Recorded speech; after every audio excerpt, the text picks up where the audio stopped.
Hi there, my name's Helen and I teach Classical Civilization and Latin at Woking College, and today we're going to look at a little taster of what's covered in Classical Civilization, as well as give you an overview of the sorts of skills you could be developing over the A-level and the content that we cover as well.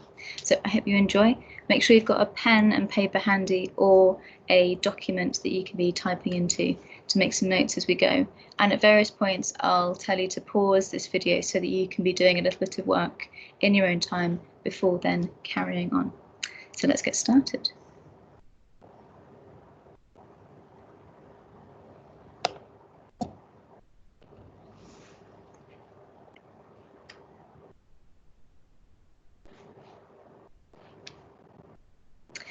So Classical Civilization is a really excellent choice of A-level for lots of reasons. If, of course, as we're going through this, you think of any questions at all, do make a note of them. I've popped my email address on the screen there. It's hri@woking.ac.uk. It'd be lovely to hear from some of you. Now, an awful lot of people don't really know what Classical Civilization entails as an A-level. It is essentially studying various aspects of the ancient world, and the classical world is referring just to ancient Greeks and Romans. We do look a little bit at how they interact with other parts of the world as well, but predominantly Greece and Rome. Because it's looking at whole civilizations, it's really immensely broad. You can describe it as multidisciplinary, so there are lots of skills you develop, and also it overlaps with lots of other A-levels, so it can be a really, really good complementary option if you like any of the following. So if you enjoy literature, we study various forms of poetry as well as prose. If you enjoy history, we look at lots of historical context for the sources that we look at. If you enjoy religious studies and philosophy and sociology, we look at all sorts of social dynamics across the ancient world and how their religion is formed, their mythology, and how their ethical structures work. It's a really interesting comparison for our own ethical structures. If you like politics, well, one of our modules that we do is extremely political. It's about the development of democracy. Again, a fascinating counterpoint to our own times. And if you like history of art, well, one of the modules, half of the sources we study are visual, so they are things like coins or statues or temples. So there's a little bit of something for everyone, I would think. I know I'm biased, but I argue there really is something for everyone. It's essentially a subject studying what it means to be human, what human values are at different periods of time, and how those are communicated by different people. In terms of what we actually cover, across the 2 years, we do 3 modules.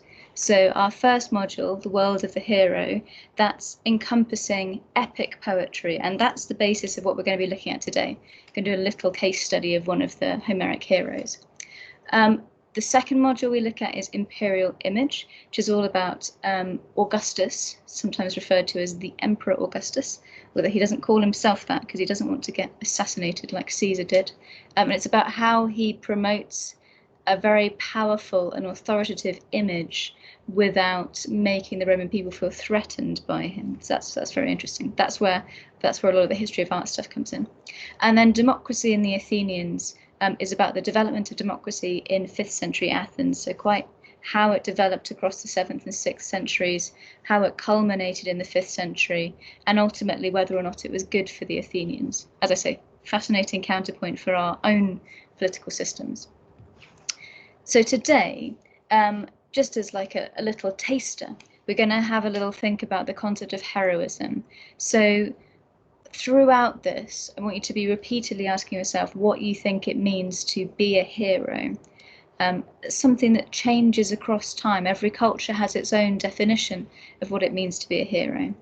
We're going to be looking at one figure called AJAX, who appears in a variety of different pieces of literature. He's a mythic character. Most of his exploits are to do with the Trojan War. And we're going to be looking at him as kind of quite a problematic archetype of a Greek hero. So to give you a tiny flavour, Ajax was regarded as the second best of the fighters amongst the Greeks in the Trojan War. His cousin Achilles is considered the very best of the Greeks. So they're all kind of competing for their heroic status within this setting. The Trojan War, if you haven't heard of it, is a major mythical war between the united Greeks, who aren't actually one nation, but who come together to fight against Troy. And that fight is driven by the fact that Paris, a Trojan prince, has, some say kidnapped, some say run away with or had an affair with a Greek queen, Helen, who was Queen of Sparta. So she has gone over to Troy, which seems like a very small-scale dispute.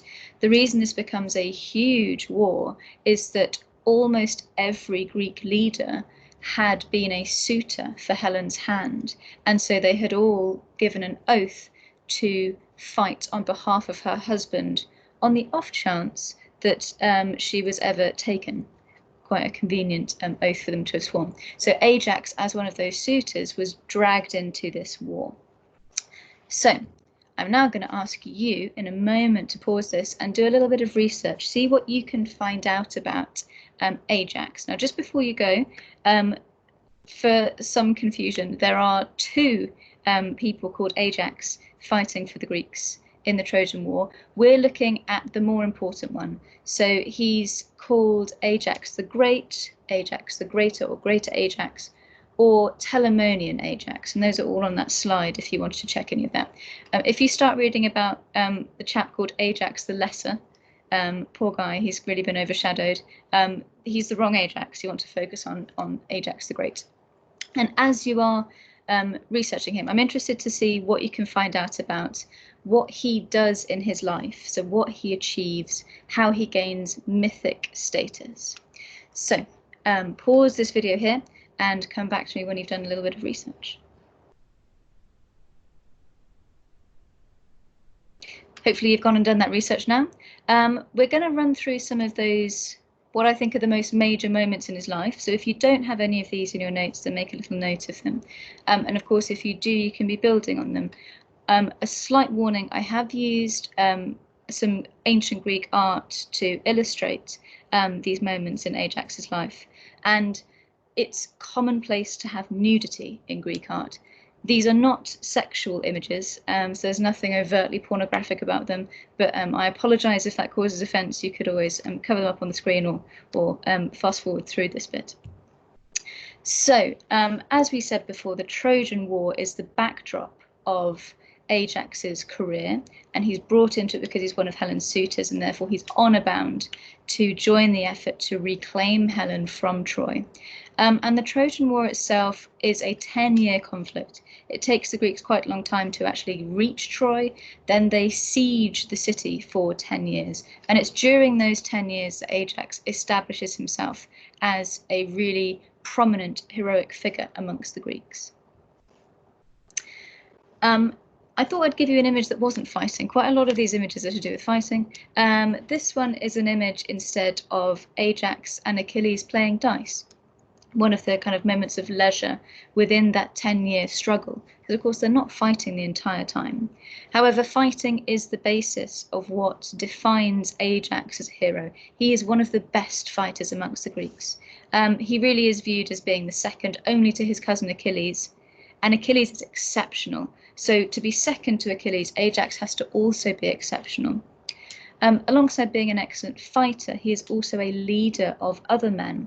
So Ajax's father, Telamon, if you remember, one of the ways in which he's identified is as Telamonian Ajax because of his father, Telamon.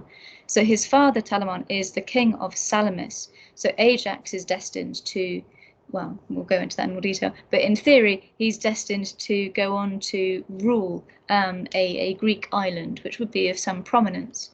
And so his leadership is also part of his heroism, that he stands above others, he leads them, he's a great man.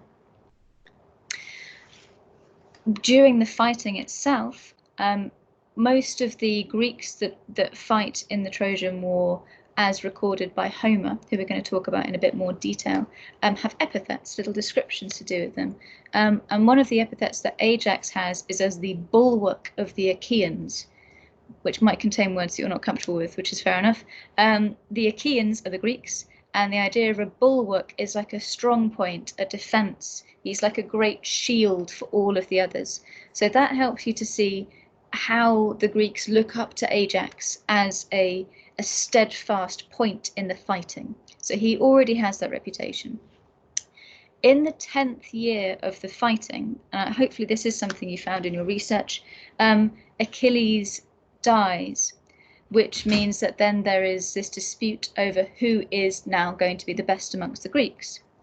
Now, Ajax is the one who retrieves Achilles' body, which is a very important act in terms of ensuring that Achilles is treated properly after his death, but also in making sure that Achilles and his armor are protected and brought back to the Greeks, because Achilles' armor is a great symbol of his greatness. So then the Greeks hold a contest to see who they think should next own Achilles' armor, which is of course a huge honor. Of course, Ajax, as the next best fighter, thinks it should be him. Not only has he saved Achilles' body, he's brought it back, he's made sure they've got the armor, he's Achilles' cousin, he's the second best fighter. Surely there's no contest. Well, this is where it becomes slightly problematic. Ajax doesn't win the contest. Indeed, a rather slick and quick-speaking hero called Odysseus, who we study in a lot of detail if you come and do the A-level, Odysseus wins, and Ajax feels that this is an absolute travesty. He's overcome with shame and embarrassment. He feels that he's really been cheated of his right to have Achilles' armor and to be acknowledged as now the best amongst the Greeks. One of the sources that you could look into if you have a bit more time, there's a play by Sophocles called Ajax, and that opens with Ajax having been sent by the gods into a fit of madness, and in that madness he is so filled with rage and frustration and shame that he decides he should kill the Greek leaders that have cheated him of his right. Now, the reason the gods descend madness over him is to make sure he doesn't do that. He actually butchers a load of cattle. So then he wakes up even more embarrassed. Now, not only has he lost the armor, not only does he feel he's been slighted by the Greeks, but now they know that he intended to do them harm, and he failed when he tried to do that. This is too much for him to bear. As a man in this heroic world, he feels that his value is now utterly diminished. And he comes to the conclusion that the only option left to him is suicide. And so, because he couldn't bear the thought of returning home in what he perceived to be shame, he chooses to kill himself. In that act, he essentially abandons his wife, Tecmessa, who is shown here covering up his corpse, a son they have together, and the men. Of course, he was a leader of men, so those men are also abandoned. That play I was talking about, Ajax by Sophocles, if you do read that, about half of the play is actually set after Ajax's suicide. His body is still on the stage, but it's to do with how the Greeks deal with the aftermath of Ajax's suicide. What do they do with the body? And this is a really important thing, because the pinnacle, the foundation, the core point of Greek heroism is it's all about how you're going to be remembered, how you are treated after your life is over. So that idea of legacy, of remembrance and respect is really fundamental. So that's one of the things that makes Ajax so interesting. So I would like you to have another little think, now that we've run through quite quickly the bases of what Ajax does in his life and how he chooses to end it and how he's received after he chooses to kill himself. I'd like you to think about how Ajax comes across as heroic. You probably want to decide what you believe makes somebody heroic first. and what on a broader scale you think heroes are for, so that then you can decide if Ajax fits a heroic model. So pause this here and I shall see you when you're done. Hopefully you're done now. So we're going to have a little look at this idea of heroism. I said at the beginning of this session that heroism is something which is very culturally dependent. So we're going to break down some different versions of heroism. Maybe you'll have some of these written down. If not, you can add to what you've got. So I thought it was helpful to balance out the modern view of heroism against the ancient Greek view. I'm calling it Homeric because one of the main texts that we use to gain some insight into Ajax's character is the Iliad, which is written by Homer. So we call this value system the Homeric heroic code. So hopefully you agree. You can email me if you don't and let me know what you do think. But in a modern sense, we tend to think of heroes as being people with some kind of special skill. But then the majority of the other things are to do with the reason that they're using that. So it's about people that are willing to put others first and to sacrifice themselves for the sake of other people or for their ideals. And that could be in conflict. It could be if somebody's in dire need. We would consider people like firefighters to be heroes for risking their lives to save others. It could be to promote political change. We could talk about people that are freedom fighters, people that are struggling to right great wrongs. Look at all the protests that we have at the minute. You could look at those people as having heroic features if you tapped into what they believed in as well. So in a modern sense, a lot of heroism is to do with acting on behalf of greater ideals, things that are bigger than yourself. The ancient Greek model is rather more self-serving. There's some overlap. So still heroes are people with special skills. They have to be better than normal people in some way, greater than normal people. But that's where the similarity comes to an end. Ancient Greek heroes are really focused on their legacy, on how they're going to be remembered. And so they have this huge focus on reputation and fame. And they do acts of, they can make great achievements, do great acts of courage and strength in order to gain greater reputation. A lot of the time that includes extreme physical strength. It could be killing monsters, defeating enemies, outperforming competitors in contests like games, and predominantly they're very, very skilled warriors. So there's very, very different models of heroism here. I guess we need to think about why societies craft heroes. Why do we create terms where we elevate others to this status? I think predominantly in a modern sense, we're looking for role models. We're looking for people that we can aspire to be like. And to an extent, that's true in the Greek model as well. These are people that you would hope to be able to be like in some sense, but perhaps not in quite such a straightforward way as in the modern sense. So I'm going to go over to you again. Thinking back on the aspects of Ajax's life that we looked at, there are definitely moments where he proves himself to be heroic. He's one of the best fighters. He is a king, or he's going to be a king. He's a leader of men. These are great achievements. These set him apart. But there are certainly elements that are quite problematic, things that we definitely wouldn't aspire to ourselves. So pause this video and spend a few minutes noting down the problematic elements in his life, the things that make him challenging as a hero. Let's have a little look at those together then. Now, one of the things that's so fascinating about looking at other models of heroism is it can cause us to reflect on our own values, which is really interesting. And I think it's important to think about this idea that Greek heroes are great men. They're not necessarily good people. I've added in a little vase here of the fall of Troy, which is really quite a horrific scene, and yet we're meant to look at these men and say that they were heroes. Doesn't mean we want to do the same things as them. At its heart, the Homeric model is intensely competitive. You want to be seen to be the best. And we've said it's oriented very closely around the idea of fame and reputation. The way in which you show your greatness is generally through acts of violence, which is problematic. You might have said yourself that the idea of killing people isn't really something that we would generally promote as heroism today. And here we have the heart of a problem, that at its core, conflict is what provides the opportunity for ancient Greek figures to advance their reputation.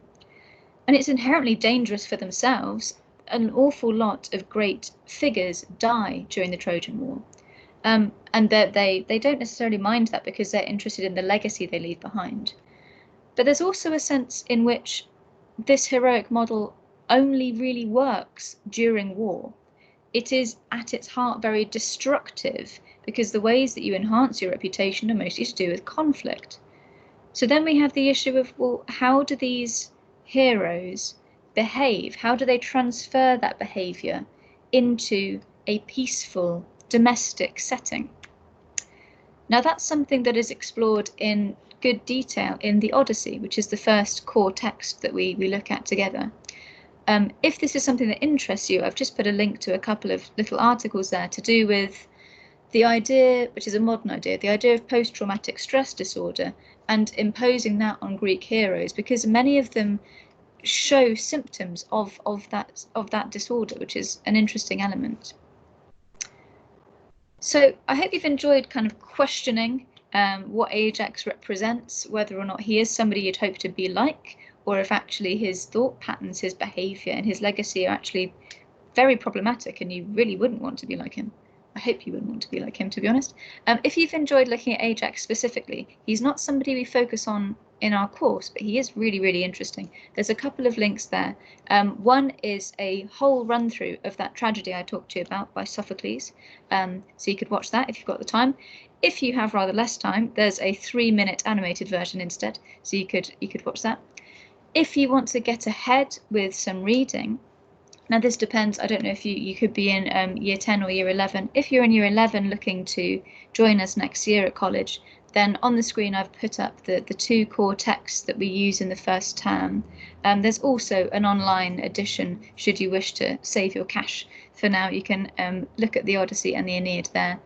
Do bear in mind that they are free because they are quite old translations, so they might not read as nicely, whereas the Penguin editions that we use together are really, really very well translated. If you do have any questions, my email is on that very first slide, or it's at the bottom of the screen here if you can see it, hopefully. So it's hri@woking.ac.uk. I hope you've enjoyed this. I hope you found it thought-provoking. And I really look forward to meeting you when you join us at Woking College. Thanks very much for your time and take care of yourselves. Bye-bye.